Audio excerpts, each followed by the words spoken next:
everybody. Welcome back to the Gamerpreneur podcast. I'm your host, Dr. Bradford Carlton. Today, we are talking about the wave. And I don't mean the one where you go to a sporting event like, not that kind of wave. I'm talking about the wave that each and every one of us is living through right now as it relates to video games, as it relates to streaming and content creation and esports. Because you want to know something?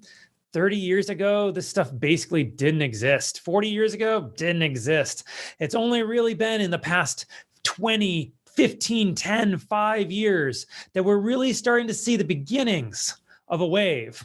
And if you're in esports at all, you know that the wave is upon us. Like we out here, that we are hustling and we're putting it out there. We're trying to make something happen in the esports world. We're at the front of that wave. Now, here's the thing about waves, and I'm talking metaphorically. I'm not talking about like water or anything like that. So if you haven't caught on yet, like we're talking about like concepts and ideas and movements in like kind of the industry, right?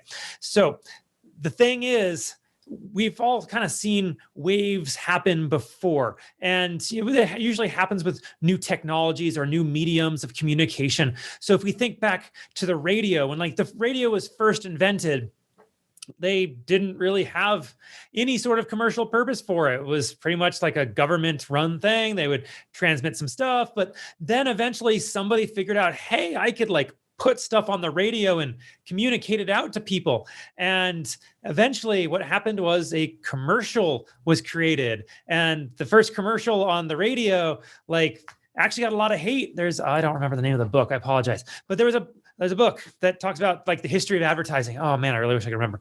And he talks about how the first radio ad, like people like panned it completely because like, how dare you like interrupt our family time listening to the music or listening to our show with this commercial thing. And gosh, it seems like you can't listen to the radio at all without like it being a commercial, right? And same thing with the television. Like the television came out and you had like this content and nobody really knew how to like make this medium work. And then like consumerism and capitalism came in, and now there's just tons of commercials.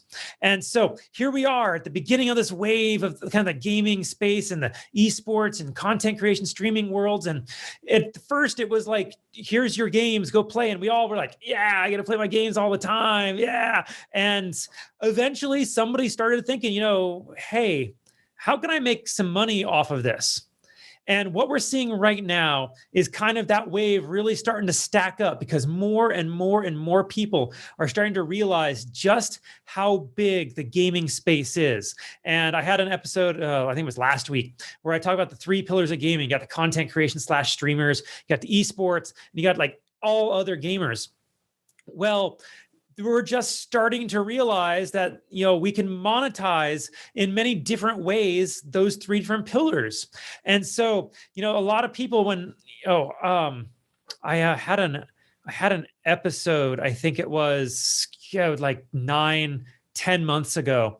And I had somebody comment on it because I was trying to explain, that you can turn this into a business somehow. You just have to have an idea. You got to find the resources, the partners, the capital, whatever, in order to turn your idea into a reality. And I was explaining like how to turn things into business.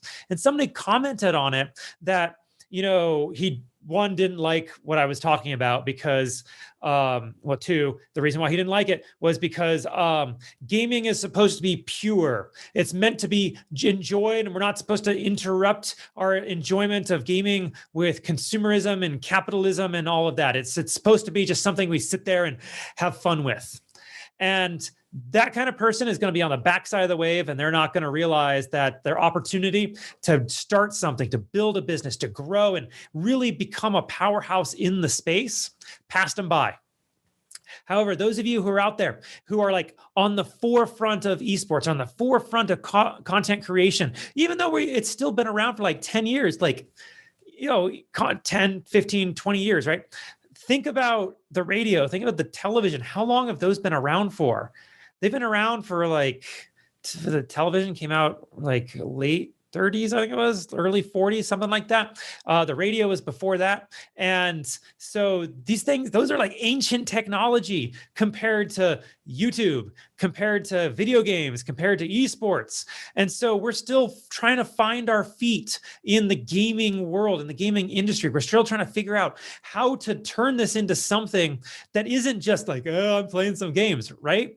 We're trying to figure out, how can I help other people get that kind of enjoyment that they enjoy without having to go through hoops or without having to like worry about whatever issues come up, right? An example would be, say that, is an example, like Nintendo made the N64 control as an example. Now, you hand an N64 control to like anybody today who's never seen it before, and they're like, how am I supposed to play with this thing? It's got like 3 handles. Well, yeah, we never figured out why we had a D-pad back then anyway, but that's beside the point. My point here is, we had that controller, right? But then there along came Madcatz, which is no longer in business. And Madcatz is like, you know what? We can improve this. And so they went off and they designed their own version of the controller, and they started monetizing their own design of a controller that, I mean, I personally like the original N64 controller, and I would always give my little brother the Madcatz controller, because the Madcatz controller was always like, yeah, no, here you go. But they had an idea, and that idea was, how can we make money off of this? And so they created something, and they put it out there to the world, and they built a business around that. And now that business eventually went out of business, but not every business is going to do that. Some businesses, I mean, Madcatz lasted like 20 years or so, almost. No, N64 was back in the 90s, if I recall. So, I mean, they were over 20 years. That's a long time for a business. So if Madcatz can last 20 years, how long can an esports organization last? How can a streamer last, or a content creator last? It could be decades. And if you haven't started yet, if you haven't started looking at the space and figuring out how you can find your place in it, how you can start to fill out, how you can start to build your audience and monetize what you're doing, and find other people to join you and really start to scale up, then you're going to miss out on the wave. Because the wave, it's not money. It's not really a concept. It's a wave of money. And our goal is to surf that money as far as we possibly can. Not Silver Surfer NES style, because that was a terrible game. Just any other type of surfer. All right. So what do? Organization is the enemy of sloth, right? Think of an idea, come up with an idea, jot it out, take, just lined pieces of paper, and write your idea out. And don't just write it like, start drawing it out. Like, be like Charlie from It's Always Sunny in Philadelphia. Get like the string out and like find the connection, right? There's a connection here. Because the people who do that are the people who find ways to create something in this world. They think it through. They decide that they are going to create the next thing. It doesn't exist yet. Everybody may think they're absolutely nuts or insane, but they see it. They see it in here. And as long as you can see it, you can create it in reality. You can hold it in your hand. So think these things through. Create a plan. You need some sort of organization. Once you guys got that plan, think of capital. Where are you going to get your money? Think of partners. Who are you going to get to do the work for you?